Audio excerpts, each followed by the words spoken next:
Hello everyone and welcome back to the final chicane with me, Cristinanneboylan.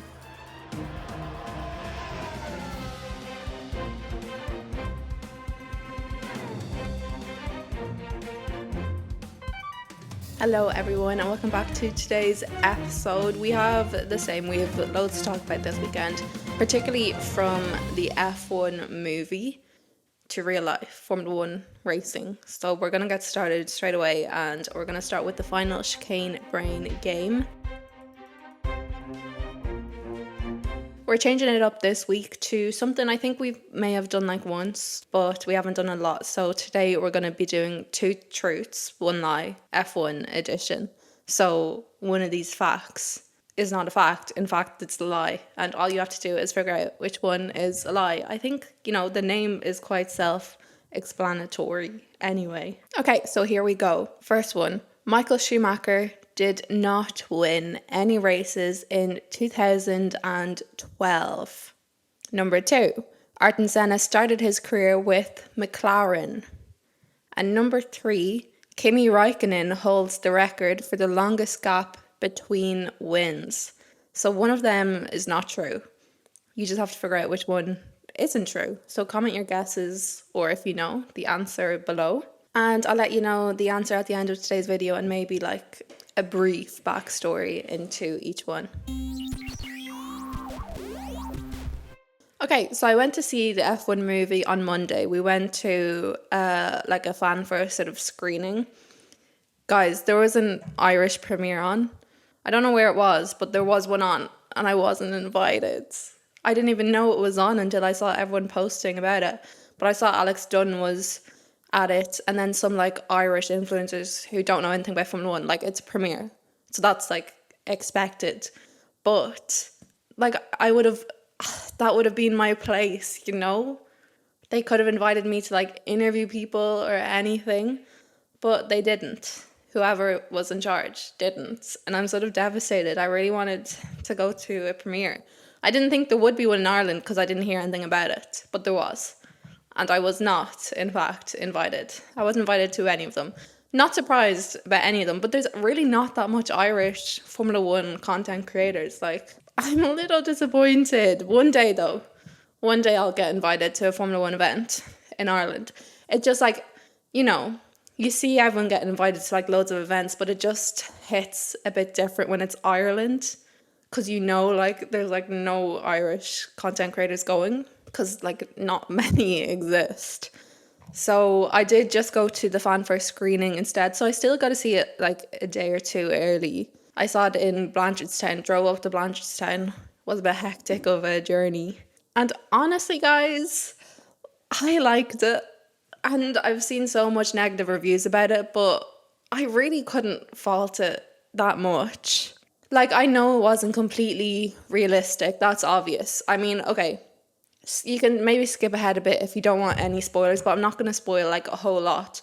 But say one of the characters crashes continuously to aid his teammate, which obviously, Crashgate like every race though, and you wouldn't get away with it in Formula 1, and everyone was complaining about how unrealistic that is. But that's exactly like what I would want in a Formula 1 movie, like something that you wouldn't actually get away with in Formula 1. Because you all have those like, oh, I wish one driver would just go out of the way to take out someone every single race, and that's never going to happen. So the opportunity to have something unrealistic happen is always going to be in a movie, in a blockbuster, and that's why I liked it, because it was funny. Like, as you expect, the people going to a fan first screening of like an unknown movie, I don't even know what I'm saying anymore, but the people going to the F1 movie fan first screening more than likely are going to be Formula 1 fans. I'm sure maybe there was someone there who doesn't know anything about Formula 1 and just saw that there was an early screening going on. So every time something unrealistic did happen, there was laughs, and I was laughing too. Like there was like one moment that just got me, and it was like the marshal with the fire extinguisher was coming over to a crash, and one of the other drivers like asked the marshal for the fire extinguisher and just did it himself. So like that, little things like that would just never happen. But I enjoyed that. Like that's what made me enjoy it more. Because I can watch Formula 1 the way that Formula 1 is every single weekend. So I'm happy to watch it completely random and completely like something that would never happen in a movie. And that's exactly what, you need to dramatize stuff. Formula One is a dramatic sport, yeah, but you need to focus on that to get new fans. That's how it worked for Drive to Survive, Drive to Survive has its issues, and sometimes things are dramatized too much or portrayed in different ways, but that's just the way that Netflix works and shows like that work. And then the next point of hate was, and which I said earlier, a point that I was concerned about was the role of the engineer, who was a woman in the movie, played by Carrie. And a lot of people were quite annoyed about the fact that her character was involved romantically with the main character, Formula One driver Sunny Hayes. Personally, and I don't know, so I get people's opinions on that, but I, from watching the movie, felt like the fact that she was in a relationship with the Formula One driver didn't take away anything from her own job or her own character. I felt like she had a position and she had a role in the film outside of being pushed off as a love interest. So I mentioned in previous episodes that was one thing I was worried about, was that the main boss woman character in the film would be pushed aside as a love interest and just a supporting to the man sort of role. But I didn't feel that personally, and I think some people did. But I just think it doesn't matter that she's dating a Formula One driver. I don't think that takes away from who she is at all as a person. And I think that there's something to be said and to be looked into about the fact that a lot of people think that because she is dating a Formula One person, a Formula One driver, that is taken away from her as a character. And I think that idea itself is sort of rooted in misogyny. I can see some points of it, but I think some people are crossing the line where immediately she can't be respected because she's dating a Formula One driver. And the same people sort of using that point, they're trying to they view it as sexist, but I sort of view that thought process alone as a little sexist, if that makes sense. It doesn't matter who she dates. She, in her own light, she's a great, great engineer in the film. She's one of the stars of the film, and she's one of the reasons why the team themselves are so successful, and I don't feel like that's taken away from it all. So that part I didn't mind about. Obviously, some of the crashes are dramatized for how they would be now. Not how, those sort of crashes have happened before. Maybe not in Formula One. The Monza one, though, definitely took inspiration from one of the crashes. Who was it that crashed like that? I don't know. I don't want to, spoil everything for you. Well, I just told you where they crashed. But, look, I really enjoyed the movie. It was, 2.5 hours long, but it did not feel that long. I also, I saw it in the IMAX, so there was, reclining seats and everything. It was actually so nice. I felt like I was in first class on an airplane. So overall, I have a high rating of the Formula One movie, and it did what it needed to do, If you want something exact to Formula One, you have Formula One on every single weekend, and I think it's fine to have a little break from that. I would have loved to see Simone in it. I don't know the reasons behind why she was sort of cut from it. I think she was literally in a couple of seconds when she had lines and everything in the actual thing.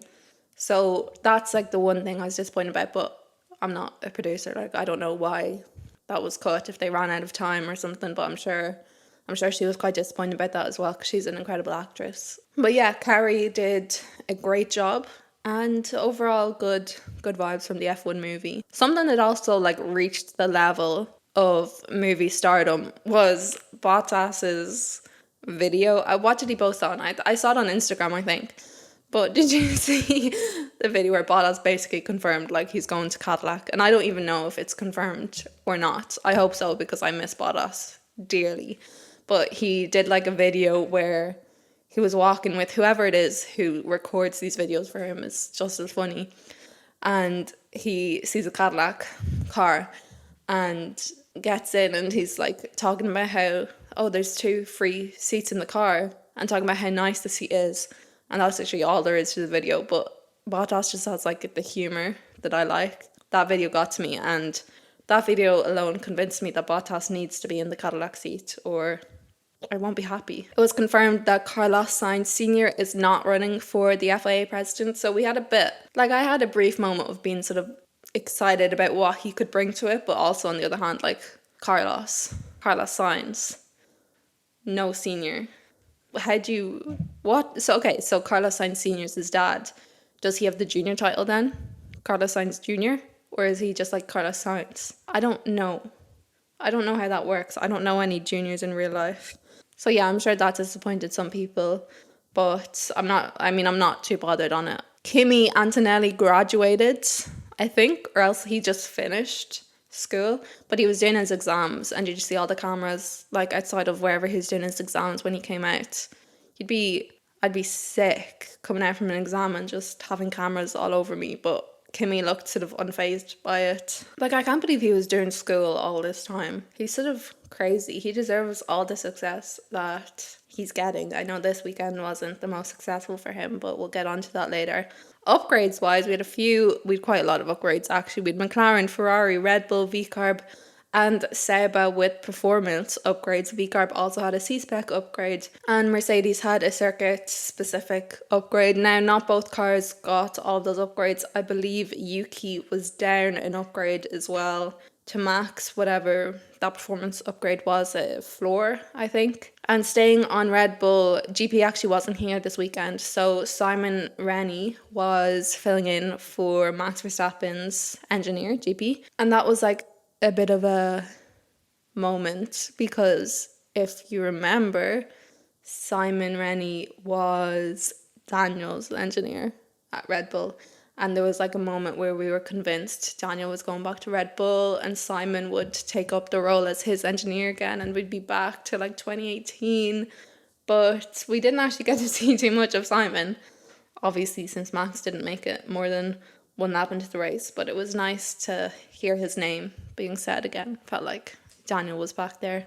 My most exciting part of the weekend, you already know, FP1. Alex Dunne was driving the McLaren FP1, my little Irish rocket ship driver. He was filling in for Lando Norris in his first ever Formula 1 free practice session as well, so that was iconic alone. He didn't crash. He didn't make any mistakes. He got some good data from the team. And overall, he finished P4. Now, a lot of people hyping that, me included, and then a lot of people in response being like, it's not that good, like it's free practice. And yes, different fuel loads for sure. Different strategies being run. But to be 1/10 off of a Formula 1 driver, the leader, Oscar Piastri as well, of the Formula 1 Championship, in your first time in a Formula 1 session, like probably his only second time actually driving a Formula 1 car, and not even like spinning or anything, not having any major incidents is really impressive, and I'm sure McLaren are really, really happy with him for that. And I would love to say he had a successful weekend after that, but unfortunately things did not go his way. But he said that was the happiest moment of his life, the cutest thing ever. And personally, I'll never emotionally, mentally recover if Alex Dunne does not make it to Formula 1. So I'm going to need that to happen for myself. I have never rooted for someone so hard since Daniel, which wasn't that long ago, I know. But I didn't think I could root for anyone like I root for Daniel. I mean, you know yourself, like when you have a driver, and I know everyone may prefer drivers over certain drivers, but when you have that one driver that you're just watching the entire time during free practice, that you're constantly rooting for, it's such a different vibe watching Formula 1. Like, watching Formula 1 when Daniel was there, even during the McLaren era, during the Renault era was more enjoyable, but during the McLaren era, even though it's painful to watch and he wasn't doing well and I would be depressed every Sunday ever, but having that passion for someone and having not being able to take your eyes off the screen, I was just staring at Daniel's timing board, that's the passion that I had for Daniel. It's such a different experience watching Formula 1 in that way, and I miss it since he left. Now I like a lot of the drivers, but obviously in some different circumstances there's some that I'm rooting for in particular races, and always the underdogs I'm rooting for to do well, and people who've never been on the podium, I'm always looking out for that. But it's such a different experience being calm during a race. I remember a night before I was at my auntie's 50th, and this was the night before Spa, 2021, maybe. You'll know it's the one that didn't go ahead anyway. And it was Spa, wasn't it? Yeah, I think it was Spa. And I was at the party the Saturday night. Daniel had qualified, I think, P4 or something like that. And I couldn't enjoy the party because I was so nervous. I don't miss that. I don't miss, like, this was before my, like, anxiety meds, guys. So it wouldn't be like that now. But having that, like, passion and the nerves, I missed the, like, really big nerves before a Formula 1 race. I'd like that with Alex. Like, I'm really, really enjoying Formula 2 this season, and I would love to see Alex in Formula 1. I also don't want him to rush into Formula 1 though, in case, like, he's not ready. But then again, like, I want him to win F2 and he can't go back into F2. I'd like him to be maybe in, you know, Cadillac would be ideal, like Bottas and Alex. But, and then, like, he shows potential, and then later he gets moved up to a top team when he's, like, got his footing in Formula 1. Anyway, I'm getting, like, a bit ahead of myself, but he needs to be in Formula 1 eventually, and I'm going to make sure it happens. I have no power at all to make sure it happens, but I'm going to keep bothering people about him until it does. Dino Beganovic was also in free practice 1, but he didn't have a great weekend in total either. Ferrari were dealing with issues as well, so Dino didn't get the great run at it as Alex did. FP2 saw Liam Lawson with some issues, and honestly, during that I was like, it's going to be another throwaway weekend for Liam Lawson. It was not, and I'm happy. I'm very happy for Liam because of that. FP3 definitely showed a more promising day for Ferrari. They had a solid P4 and P5. Antonelli was doing well. He was competing with Russell. He had a bit of a scare at the end as well. Yuki was struggling in FP3. He did spin to end the session, so Yuki's weekend sort of wasn't going great since the get-go, really. Max also had a big spin too, similar to Yuki, so they both had flat spots, and it was just something they both had to work with through the rest of the weekend, and yeah, it didn't really work out too well for them anyway. I know in terms of F2 I sort of just update on Alex Dunne, but just let me know if you want deeper Formula 2 updates, like where I talk on a general sense, and I will be happy to see that. But just for this episode, it's just going to be Alex Dunne in race to F2. Not much on F2 this episode.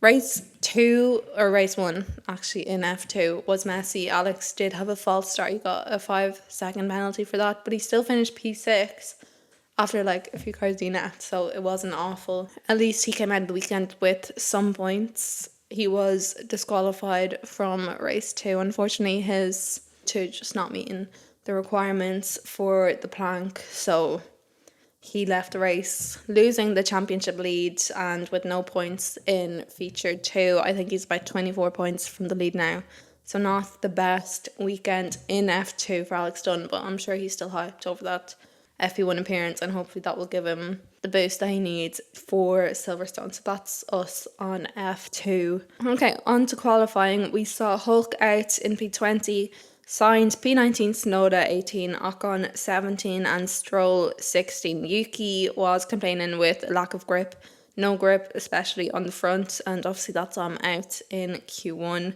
Very disappointing session from Yuki, and just got the rest of the weekend didn't go any better from him, unfortunately. It's been quite a few races since he's made it to Q3, I believe, maybe 5.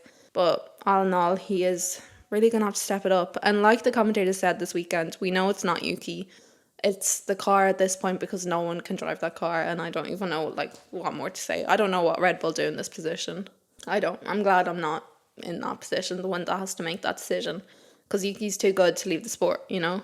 And he's just not gelling with this car as no one else is, apparently. Borletto and Lawson, on the other hand, had a very good weekend, starting with a good qualifying. They were both up there. Lawson P3 as well, which he was looking steady all through the session. Sainz had some problems with Ferrari, and obviously with Stroll out, that meant Alonso was 11 up on Stroll, 11-0 basically. And the grass set on fire also. I didn't know we did that in Austria, but that's cool.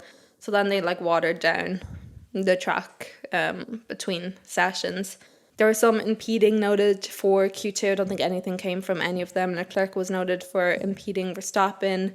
Norris involved in one of those two. Borletto actually had a great lap that got him into Q3 and got him into his first Q3 of the season. So that was a special moment for him. I also think, does anyone else think that Borletto sounds so much like Gasly on the radio? Because I wasn't like watching at one moment and I heard it and I was just assuming it was Gasly talking, and then the commentators were like, that's Borletto, whatever. And it was Borletto. So I don't know why I'm getting confused. You know, Borletto's Brazilian, so I don't know why I was getting confused with that. And while Lawson was having a good weekend, Isaac Hadjar, his teammate, unfortunately, was on the back end of that sort of stuff, and he was out in Q2 along with Behrman, Colapinto, Albon, and then Alonso just missing out on Q3. Q3 saw George Russell go into the path of the Ferrari quite early on, which was noted. Nothing came of that in the end, and it was just, George just wasn't told. He couldn't see. He said that on his team radio. He couldn't really have good vision on what was going on. Norris was rapid throughout the entire weekend so far. He was the fastest in the practices that he took part in, and Q1 and Q2, and that did continue into Q3.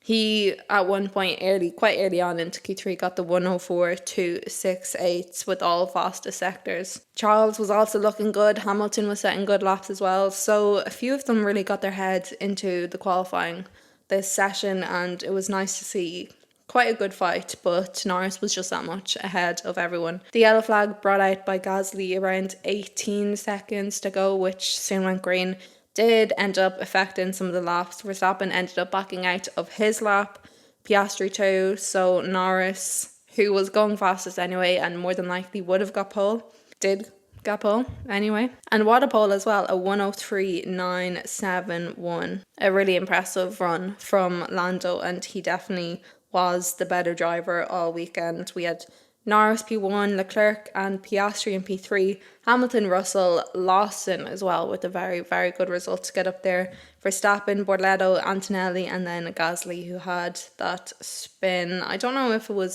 he had just finished his lap or if he was starting one. I think it was during his fast lap that Gasly spun. And Max, with his lap already ruined, actually quite cutely decided to give Borletto a tow as well, which gave Borletto that push into P8. That brings us to the race. So a bit of drama actually before the race even started. That's why you need to be watching the race before the formation lap even starts, because something happens sometimes and you want to be there, especially in the feeder series. Someone is always stalling or something like that. It's quite entertaining actually. But in Formula 1, it was Carlos this time with the issues, and Carlos was not able to get the car into first gear.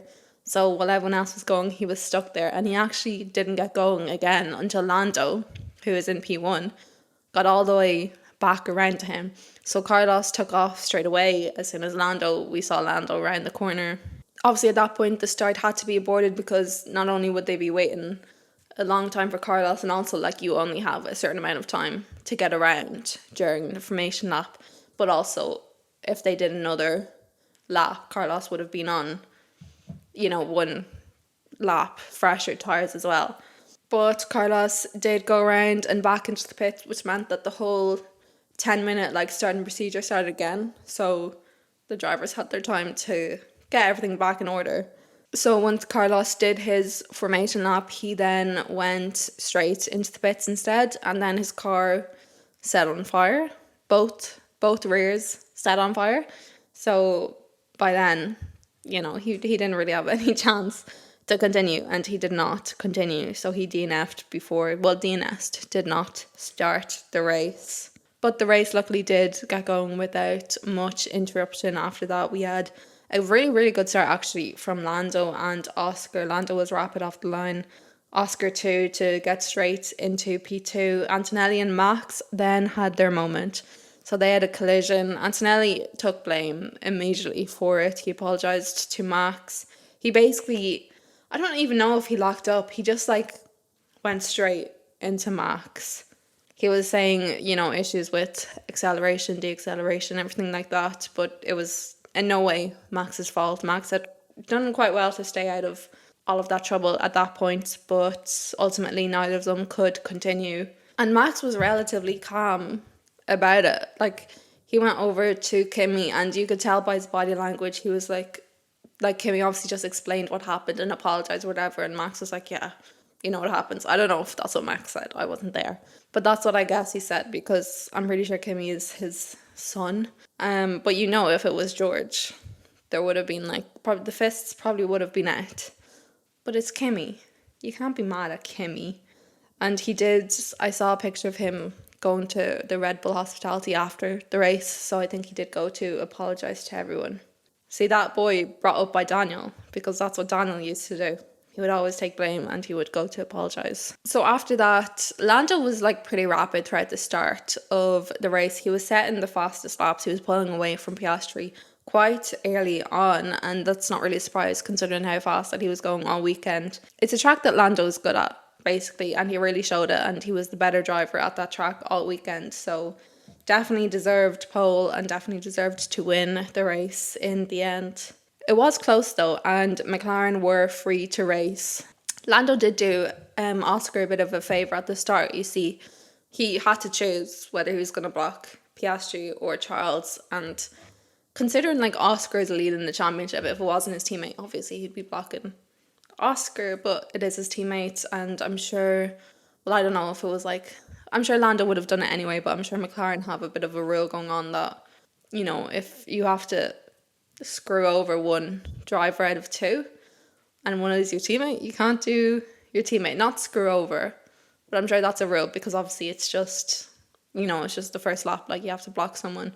So that was handy for Oscar. That's why he got into P2 so easily.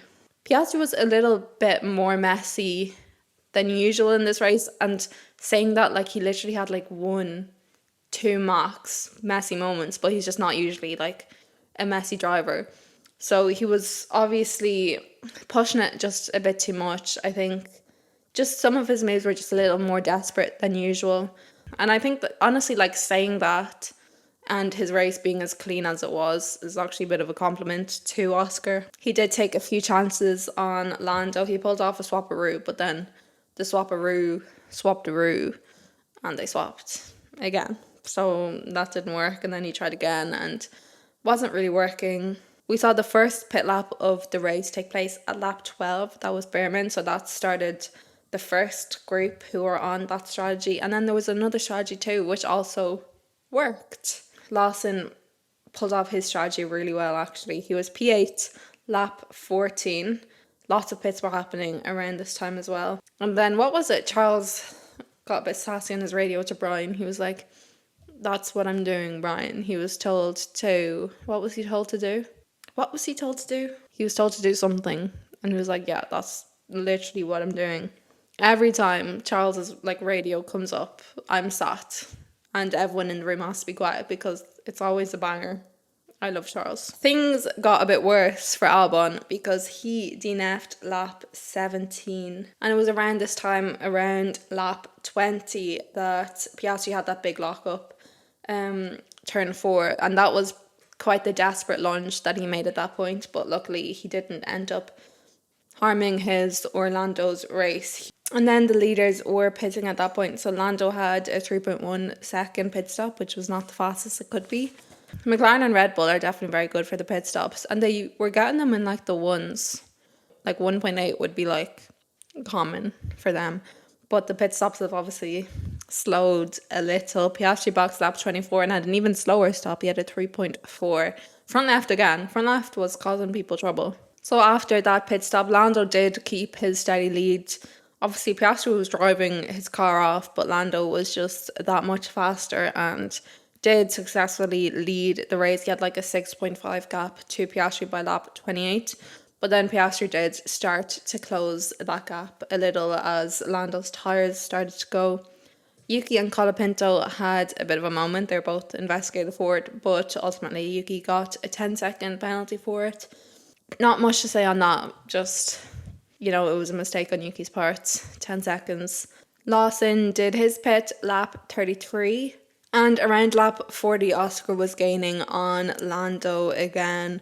We saw that this is the Germany situation radio message on Lando's radio, which apparently just means you're both on the same strategy, you're both on the same tires, you're free to race. That's what the commentator said. I didn't figure that one out for myself because I actually had no idea what that meant. So yeah, obviously Lando's engineer relayed that to him. Lando boxed lap 52, a faster stop this time at 2.5.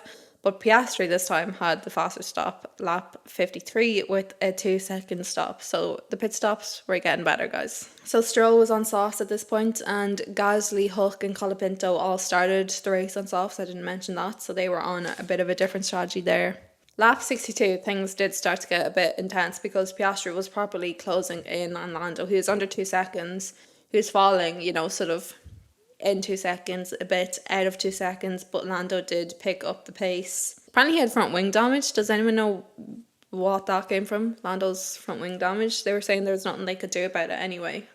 And then the Borletto and Alonso fight was probably like my favourite of the race. Especially, like, not only like Alonso's Borletto's manager, but it's sort of just funny watching them fight. And Borletto did such a good job as well. Borletto just did amazing this race weekend, and he was driver of the day, as he should have been. But during the fight, Alonso nearly went into Norris. Oh, wait, did I mention Colapinto going into Oscar? Did I skip over that? Earlier on, I think like literally just after Piastri's pit stop, Colapinto was busy fighting off Yuki that he just didn't see Piastri come to him and pushed him off the track.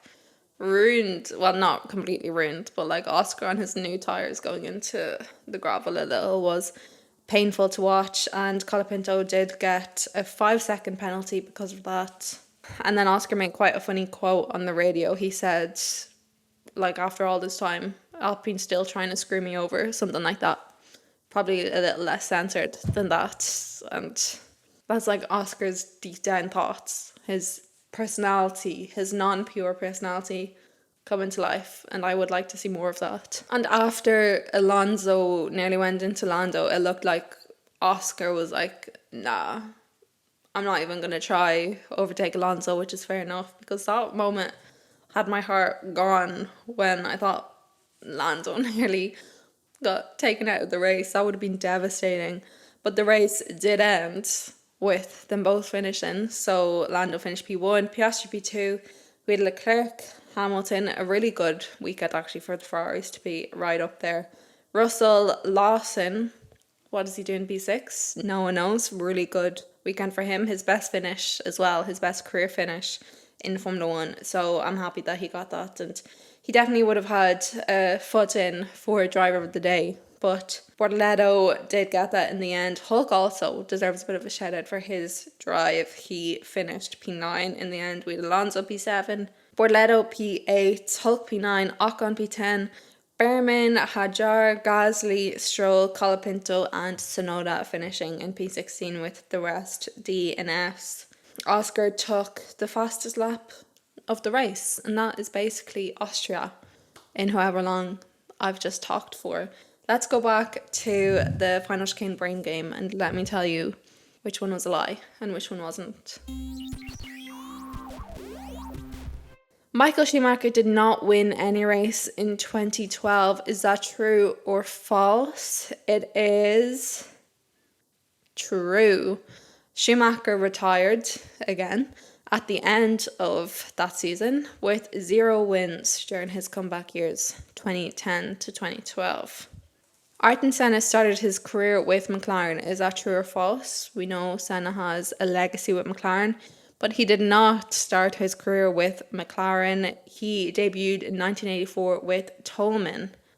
He joined McLaren in 1988, so he had a bit of a stint before he joined McLaren, so that was the lie. And the final one, which is obviously true as well, Kimi Räikkönen holds the record for the longest gap between wins. His wins 2009 in Belgium and 2018 in Austin in the USA, 113 races apart. I mean, a good record, I guess, because it just shows you've longevity. Yeah, so let me know if you got that right. Silverstone is next week, one of the most anticipated races of the year. I've such a busy weekend next week. I'm a little concerned because F2 is also on, and F4 we have Fionn McLaughlin. an Irish driver from Derry. Well, he's from Northern Ireland, but he races under the Irish flag. So we claim him. He is Irish. He is in British F4. And he's currently leading the championship as well. So I want to keep an eye on him. But it's also my birthday. So like I have a few things planned, and I'm going to have friends over on the Saturday, and I don't know if I will be able to force them to stay home and watch Formula 1. We'll see. We'll see how it goes. I've never missed a podcast episode. Since I started, I've done a podcast episode for every race, and I really don't want to start now.